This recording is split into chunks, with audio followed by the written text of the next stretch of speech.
Muito bem, meus queridos, sejam todos muito bem-vindos a mais um vídeo aqui do nosso canal.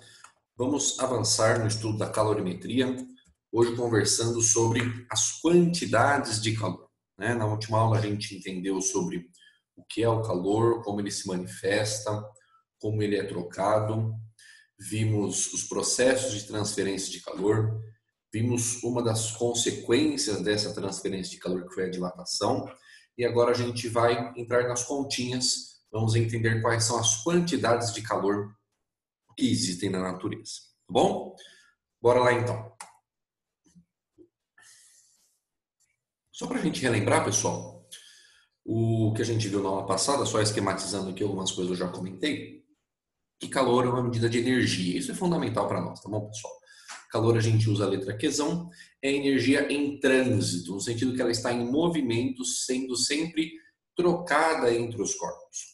Perfeito? O corpo quente, que tem maior temperatura, é esse corpo que irá ceder a quantidade de energia na forma de calor. Por isso que a gente fala que o calor sempre vai do corpo mais quente para o corpo mais frio. Esta é a lei zero da termodinâmica, é o fluxo natural da energia térmica, ok?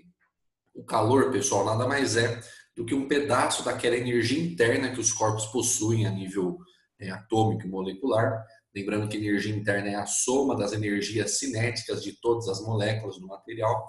A gente vai trabalhar com esse cara com mais detalhes em termodinâmica, mas é um pedaço dessa energia que foi trocada entre os corpos, foi chamado de calor. Lembrando que o calor é sempre trocado entre os corpos até ser atingido o que nós chamamos de equilíbrio térmico, ou seja, quando houver a igualdade entre as temperaturas. Esta informação vai ser muito útil quando a gente for resolver exercícios específicos de equilíbrio térmico, que é o que mais aparece por aí, da parte de calorimetria, né? E lembrando a frase clássica, que tem muita gente que confunde, caiu no Enem ano passado, não é o frio que entra, mas sim é o calor que sai. Frio como quantidade de energia não existe. A gente só usa frio para falar do corpo que possui menor temperatura. Ok? Belezinha? Vamos equacionar então, pessoal. Tipos de calor são dois, ok? Temos o primeiro calor chamado de calor sensível. O que é o calor sensível, pessoal? É ele que está associado à diferença de temperatura entre os corpos. A gente tinha comentado, né? Calor acontece quando os corpos estão em diferentes temperaturas, entram em algum tipo de contato, que pode ser direto ou não, não tem problema, de tal forma que o calor é transferido até que haja igualdade de temperatura. Este é o calor sensível, que está associado a diferenças de temperatura. Como a gente já viu, pessoal, tem calor que vai ser absorvido pelo corpo e tem calor que vai ser liberado. Toda vez que o calor for absorvido, esse calor terá um sinal positivo. O professor, tem energia negativa? Tem, pessoal. Em muitos casos de energia negativa, a gente já viu alguns deles, né? E esse é um dos casos aqui que a gente tem quando o calor for liberado, tá bom? O calor está saindo do corpo, ele terá o sinal negativo. Esses sinais fazem muita diferença para nós. Bom, outro tipo de calor, pessoal, é o chamado calor latente. Ele é associado, né, quando acontece mudança de estado físico dos corpos, tá? Toda vez que um corpo muda do sólido para o líquido, do gás, para o etc. e tal, haverá absorção ou liberação de calor. E este calor é o chamado calor latente. Vamos relembrar as mudanças de estado físico, pessoal? Tá aqui, ó. Sólido, líquido e gasoso, os três estados básicos da matéria. Transformação do sólido para o líquido, o gelo derretendo, fusão. Fusão do gelo. Água líquida para água gasosa é a chamada vaporização. Lembrando, pessoal, que essa vaporização tem mais de um tipo, né? A vaporização ela pode ser conhecida como evaporação, ebulição ou calefação. A evaporação, pessoal, é um processo lento que acontece a temperatura ambiente, tal qual uma roupa secando no varal. Tá? A ebulição, ela já tem uma fonte de calor externa, um processo um pouco mais rápido, é quando você vai ferver água para fazer um macarrão, para fazer um chazinho. Agora, a calefação, ela acontece a transformação muito rápida, porque é uma temperatura incrivelmente alta, como uma chapa, né, quente, uma grelha de churrasco, que você pinga um pouquinho de água, ela faz o pss, né? Ela evapora muito rápido. Isto é calefação. Todos esses processos são tipos de vaporização, tá bom? Tem um caso, né, do sólido ir direto para o gás, né, que é a naftalina, o iodo, são os exemplos mais clássicos que a gente tem na natureza. É o processo conhecido como sublimação, né? A química usa mais do que a física, perfeito? Do gás para o líquido, né, a gente vai ter a condensação, também conhecido como liquefação. Não é liquidificação, tá bom? Já li isso em prova, pelo amor de Deus. E de líquido para sólido, solidificação, lembrando os nomes aí, perfeito? Só para a gente tomar cuidado, pessoal, que as setinhas que estão para o lado esquerdo, ou seja, a liquefação e a solidificação, são os processos que liberam calor, ok? Então, se eles liberam calor, eles vão ter quantidades de calor negativas, ok? Aqui, ó, calor liberado negativo. São processos exotérmicos, calor para fora. Os que estão para a direita, fusão e vaporização, tem que absorver calor, ou ter calor positivo, são endotérmicos. Perfeito? Fica com isso com o pano de fundo que a gente vai precisar logo mais, tá bom? Agora, pessoal, vamos entrar nos detalhes de cada espécie de calor, né? Calor sensível, a equação famosa, que eu sei que você lembra, é o famoso Q macete. Lembra do Q macete? Q é igual a mc delta T. Vamos entender o que cada termo dessa equação representa para a gente não se confundir. O Q é o nosso calor, né? Que vai ser ou absorvido ou liberado, dependendo das circunstâncias. M, pessoal, é a massa da amostra, ok? O Czinho a gente vai bater um papo ainda com mais detalhes nos próximos slides, para ver algumas características dele, mas já adiantando que o nome dele, o nome completo, né, é calor específico sensível, tá? Ou simplesmente calor específico, né? Mas o nome completo, calor específico sensível. Esse cara, pessoal, tem valores tabelados por materiais, tá bom? Cada material tem o seu, aí o exercício vai te dar esse cara ou ele vai perguntar, né? A gente vai debater o que esse cara representa e ele tem muita física por trás disso aqui, tá bom? Delta T, pessoal, é a variação de temperatura a qual o corpo foi exposto. E como toda variação que se preza, é a coisa final menos a coisa inicial. E perceba, pessoal, como as coisas se encaixam. Massa e calor específico sensível são sempre caras positivos, ok? Então, o sinal do calor vai depender unicamente do sinal da variação de temperatura. Então, olha só, se a variação de temperatura for positiva, isso quer dizer que a temperatura final é maior que a temperatura inicial. Concorda comigo? O que isso quer dizer? Que o corpo esquentou. Entenda como esquentou, aumentar a temperatura. Se ΔT é positivo, isso implica que o calor também é positivo. Ou seja, o corpo está absorvendo calor, o que é um tanto quanto intuitivo, né, pessoal? Absorver calor implica em aumento de temperatura. Percebeu como encaixou? O contrário também é válido, né? Variação de temperatura negativa, o corpo resfriou ou esfriou, né? A temperatura final vai ser menor do que a inicial. Ou seja, para acompanhar o sinal, o calor tem que ser negativo, ou seja, ele foi liberado. Percebeu? As coisas realmente se encaixam. Agora, pessoal, vamos bater um papo sobre o Czinho. Esse cara é importante para nós, hein? Calor específico sensível, tá? Como eu mencionei no slide anterior, ele é um valor tabelado por material. O que ele representa na prática, professor? Ele mostra, pessoal, através de um valor, qual foi a dificuldade ou a facilidade, né, de você esquentar ou resfriar uma amostra. Entenda esquentar ou resfriar como sendo mudança de temperatura, tá? O Czinho mostra a dificuldade ou a facilidade de você mudar a temperatura de uma amostra, tá? Qual é a unidade desse cara, pessoal? Tome muito cuidado com esse cara, porque ele é o nosso rei da equação. Esse cara, o Czinho, a unidade dele, determina as unidades das outras grandezas. E perceba que nenhuma das unidades que estão aqui são unidades do sistema internacional. Você percebeu isso? Porque olha aqui, ó. Calor é uma energia. No sistema internacional é medido em joules. Aqui ele está medido em caloria. Massa é medida em quilogramas no sistema internacional. Aqui está medido em gramas. Temperatura no sistema internacional, a gente já estudou, é Kelvin. E aqui ele está medido em graus Celsius. Nosso professor tem que mudar tudo? Não, pessoal. Ao contrário. A calorimetria é um dos poucos ramos aí específicos da física que comumente não usa unidades do sistema internacional. Pode aparecer uma unidade do Czinho com as unidades do Sil? Pode, não é muito comum. O mais comum é aparecer isso aqui. Tá? A calorimetria abraçou unidades que não são do sistema internacional, para resolver os seus problemas. E não tem nenhuma azia nisso. A gente vai permanecer usando essas unidades, tá bom?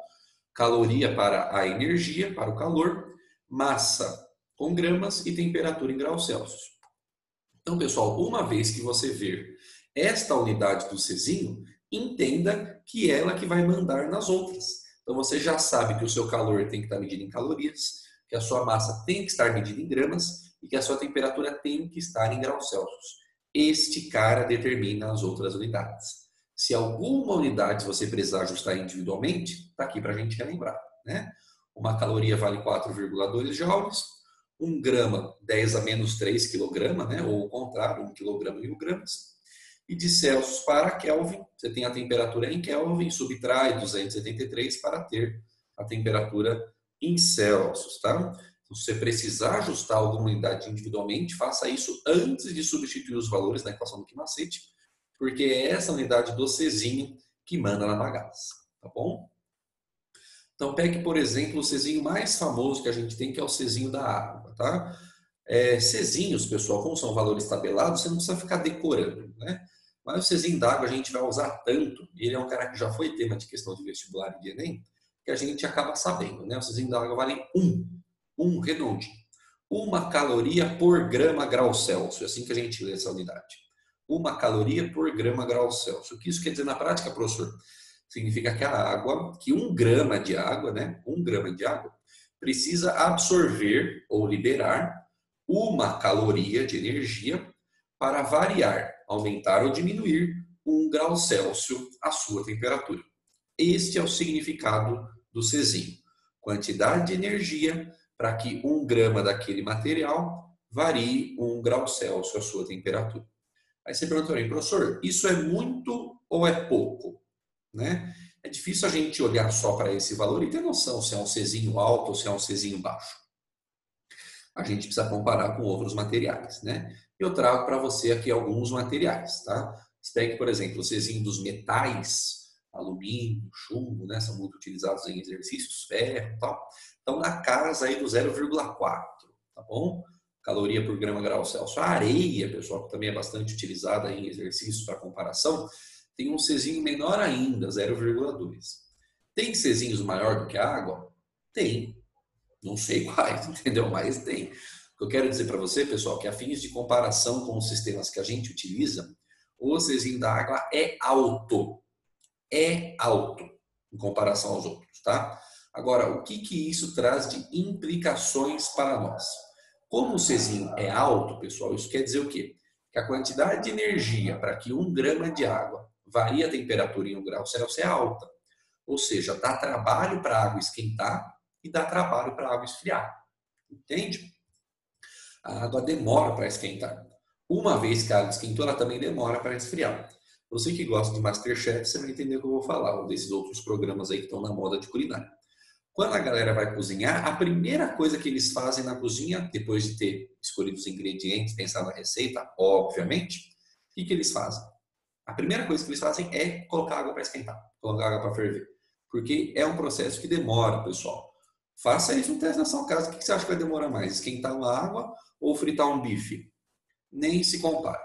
Nem se compara, tá bom? A água demora para esquentar, só que uma vez que ela esquentou, ela também demora para esfriar. Por isso, pessoal, você que vai para Miami todo ano, você já deve ter percebido que na praia isso acontece, né?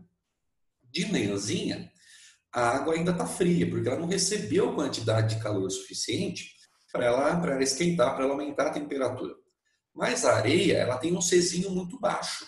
O que isso quer dizer? Que ela esquenta rápido e que ela esfria alto. Que ela esfria alto, é? Ela esquenta rápido e esfria rápido. Ou seja, logo de manhã a areia já está quentinha, né? Agora, você vai na praia no fim da tarde ali e tal, a água esquentou durante um dia de sol, obviamente, né? A água ficou recebendo lá calor, calor, calor, ela aumentou a temperatura. Só que agora, aqui está escrito errado, né, pessoal? Eu escrevi 2 vezes água, falha minha, tá? Aqui não é água, né? Risco isso aqui é areia, tudo bem? Desculpa aí, eu vou arrumar um slide para mandar para você depois, tá? No fim do dia, a água recebeu calor suficiente para esquentar, mas a areia, como ela não está em contato, né, direto com a fonte de calor, no sentido que não está mais recebendo lá, os raios solares, ela esfriou rapidinho, tá? Isso acontece. O que mais que a gente percebe de aplicação prática aí do Czinho? Locais com grandes quantidades de água próximas, sejam rios, mares, né, grandes lagos, enfim, eles têm pouca amplitude térmica, pessoal. O que é amplitude térmica? É a diferença entre a temperatura máxima e a temperatura mínima. Você vê cidades litorâneas, né, que tem ali a praia, etc. e tal, temperaturas do inverno e do verão não são tão diferentes entre si. Tem diferença? É claro que tem. Mas você compara, por exemplo, com um deserto, né, vamos pegar o exemplo mais assim, mais impactante, né? Você pega um local que não tem água, que é o deserto, no mesmo dia, não precisa nem trocar de estação, né?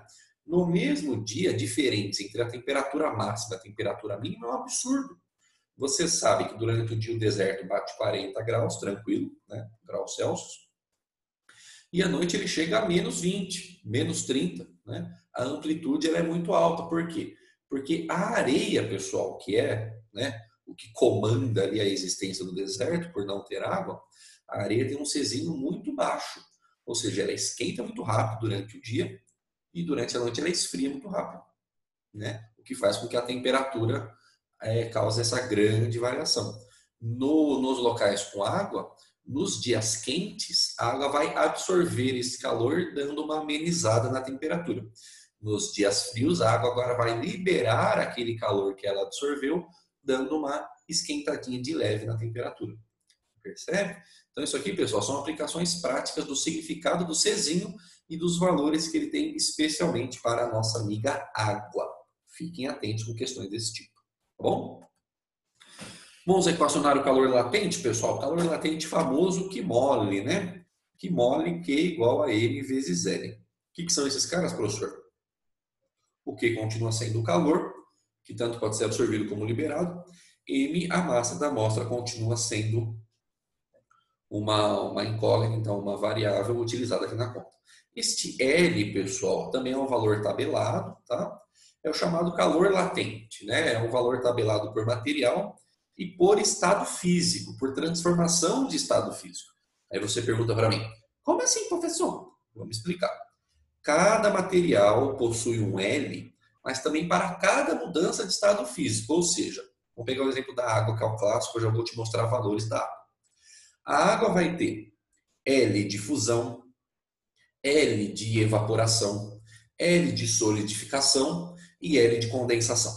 Percebe? Aí você muda para sei lá, para areia. É difícil você colocar uma areia em ebulição, mas entenda. Tem L de fusão da areia, L de ebulição, L de solidificação, L de condensação. A ideia é essa, tá? Cada material tem o seu, mas também depende do estado físico. Então vamos pegar o exemplo da água. São valores, pessoal, que de novo, não precisa decorar, mas que de tanto a gente utilizar, você vai acabar lembrando, tá? Que são os mais comuns que a gente tem, né? L de fusão da água, pessoal, de passagem do sólido para o líquido, 80 calorias por grama. O que isso quer dizer? Que 1 grama de gelo, para ele derreter, ele tem que absorver 80 calorias. Esse é o significado. Percebe que não tem mais o grau Celsius, né, pessoal? Porque não tem mais mudança de temperatura, tá? L de vaporização. Para a água, 540 calorias por grama. Ou seja, 1 grama de água líquida, para ela virar vapor d'água, tem que absorver 540 calorias por grama. E perceba, pessoal, como as coisas se encaixam, né? A liquefação, a condensação, é o contrário da vaporização, né? É do gás para o líquido.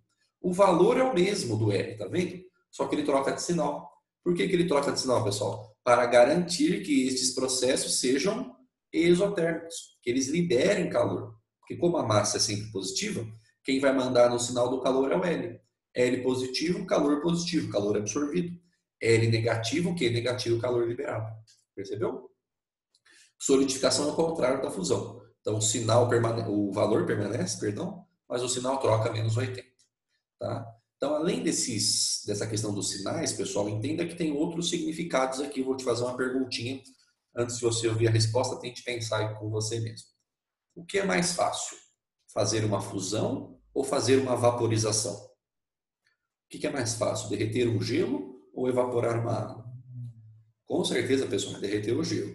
Porque perceba o valor da energia.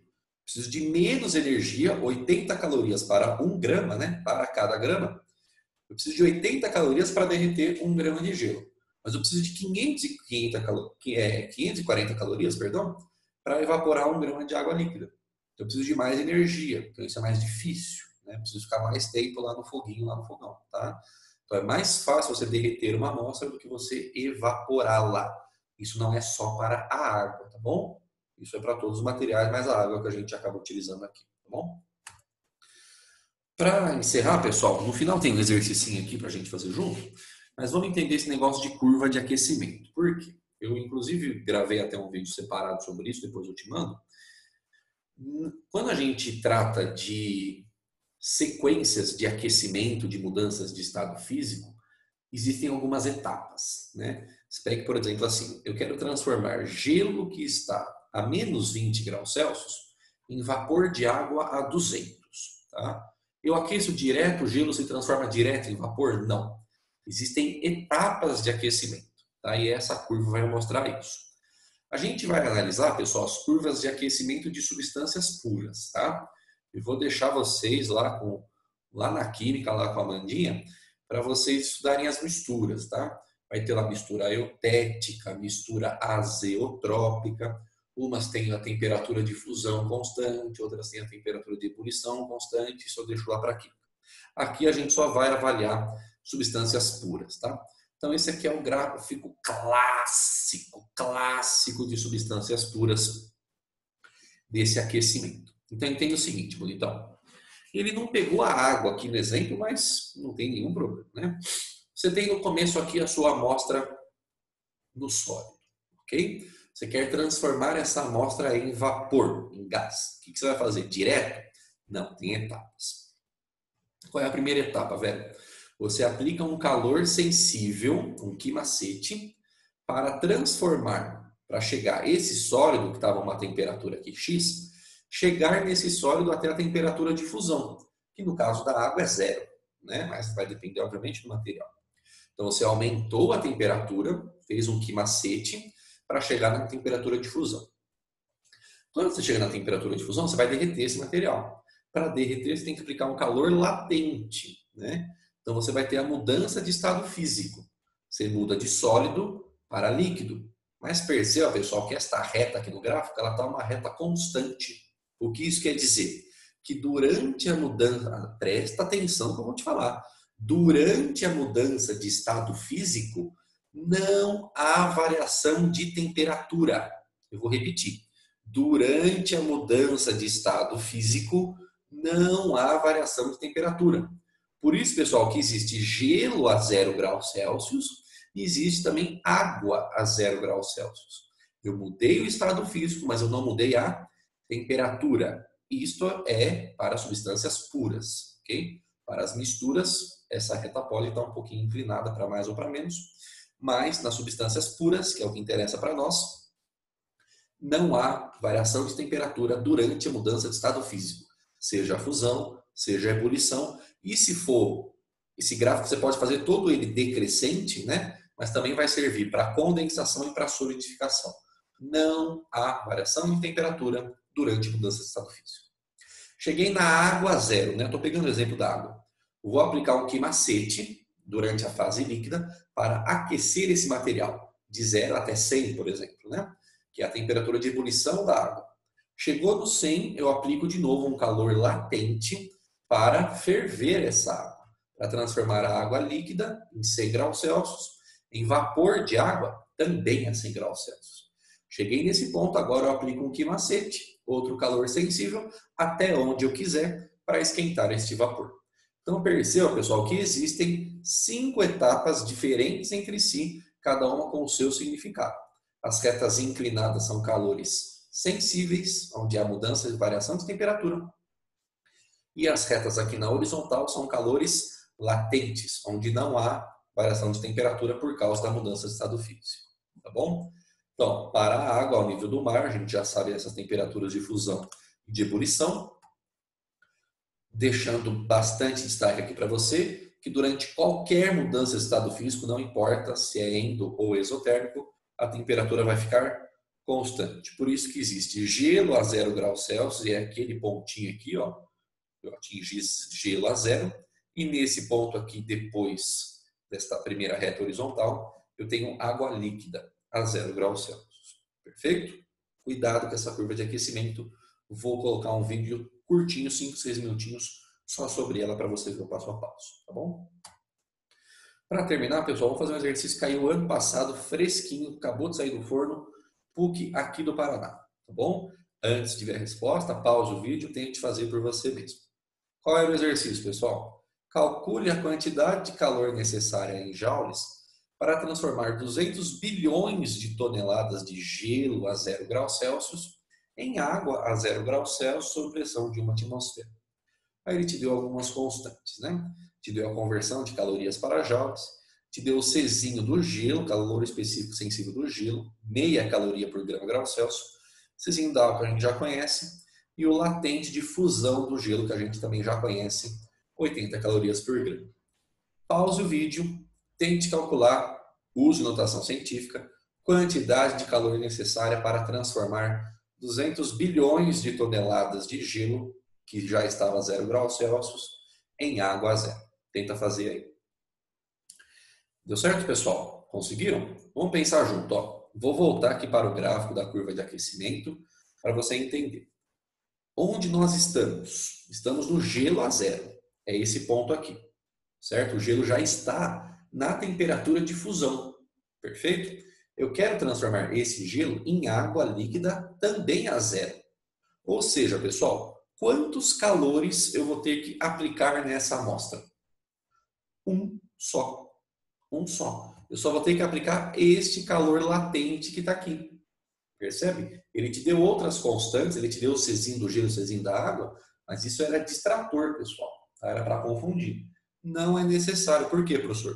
Porque o gelo já está à temperatura de fusão. Então, o gelo não está aqui embaixo, entendeu? Você não precisa fazer um quimacete do gelo. E a água, pessoal, ele aqueceu a água. Na verdade, ele não aqueceu a água, né? Ele só derreteu o gelo e permaneceu a água na temperatura de fusão. Então, você também não teve que fazer um quimacete da água. A água não chegou a 20, o gelo não estava a menos 5, entendeu? Então, é só um calor latente que era necessário fazer nesse exercício. Apenas isso, tá bom? Vamos calcular aqui, então, ó. O único calor é o latente, que por acaso é o latente de fusão, né? É o que mole, Q igual a M vezes L. A massa ele te deu e o latente ele também te deu. Porém, pessoal, vamos tomar um pouquinho de cuidado, né? Do mesmo jeito que é o Czinho que manda nas unidades, é o latente, é o L que também manda. Olha a unidade dele aqui, ó. Em calorias por grama. Ou seja, a massa, pessoal, tem que estar em gramas. E olha como estava a massa que ele te deu. 200 bilhões de toneladas. A gente vai ter que transformar esse cara em gramas para a gente ficar com as unidades em dia. Então, muito cuidado com os zerinhos. Vamos fazer com calma, ó. 200 bilhões de toneladas. Então, presta atenção no que eu fiz para você não se perder. Vou usar até um esquema aqui de cores para a gente fazer o passo a passo. Este 200 eu transformei em notação científica. 2 vezes 10 elevado ao quadrado. Tudo bem? Por causa daqueles dois zeros que estão ali. Bilhão, pessoal. Bilhão tem 9 zeros. Mil tem 3, milhão tem 6, bilhão tem 9. Então tá aqui, ó. 10 elevado à nona. Tudo bem? Tonelada, pessoal, você tem que converter toneladas para gramas. Então você sabe que toneladas tem 1000 quilogramas. Concorda comigo? Toneladas tem 1000 quilogramas. Só que daí do quilograma eu tenho que converter para grama. E você sabe que 1 quilograma tem 1000 gramas. Por isso que tem 2 10 elevado a 3 aqui bonitinho. Entendeu? Tonelada primeiro eu converti para quilograma e depois do quilograma eu converti para grama para a gente não se perder. Então são 2 vezes o 10 elevado a 3 que está aqui. Perfeito? Tudo bem? Chegou aqui, multiplicação de potências de mesma base. Mantém a base, somos expoentes, né? O 2 eu repito, 9, 11, 14, 17. Então 200 bilhões de toneladas corresponde a 2 vezes 10 elevado a 17 gramas. É esta massa que a gente vai ter que utilizar.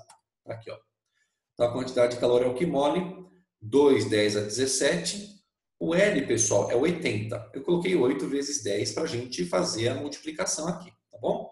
Então, ó, número com número. 2 vezes 8, 16.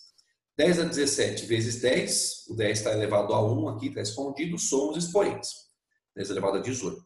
E, pessoal, tinha essa alternativa aqui. Tá bom? Tinha essa alternativa. Só que perceba que o exercício pediu a quantidade de calor em joules, velho. Pelo amor de Deus, não vai perder o exercício por causa disso. É joule. Só que a resposta é em calorias, por causa da unidade do L. Percebeu? Então, para converter para joule, você multiplica por 4,2, que é a conversão do enunciado, para a gente chegar na resposta em joules, né? Então, você faz 16 vezes 4,2, dá 67,2. Pode fazer essa continha aí, tá bom? 67,2, o 10 a 18 eu estou copiando. Para ficar do jeito que estava na alternativa certa, joga a vírgula para lá, 6,72, diminui uma casa, aumenta uma casa da potência para compensar. 10 elevado a 19 joules, na resposta estava 6,7, né, aproximadamente, vezes 10 elevado a 19 joules. Essa é a quantidade de calor necessária para derreter 200 bilhões de toneladas de gelo em água a zero. Tá bom?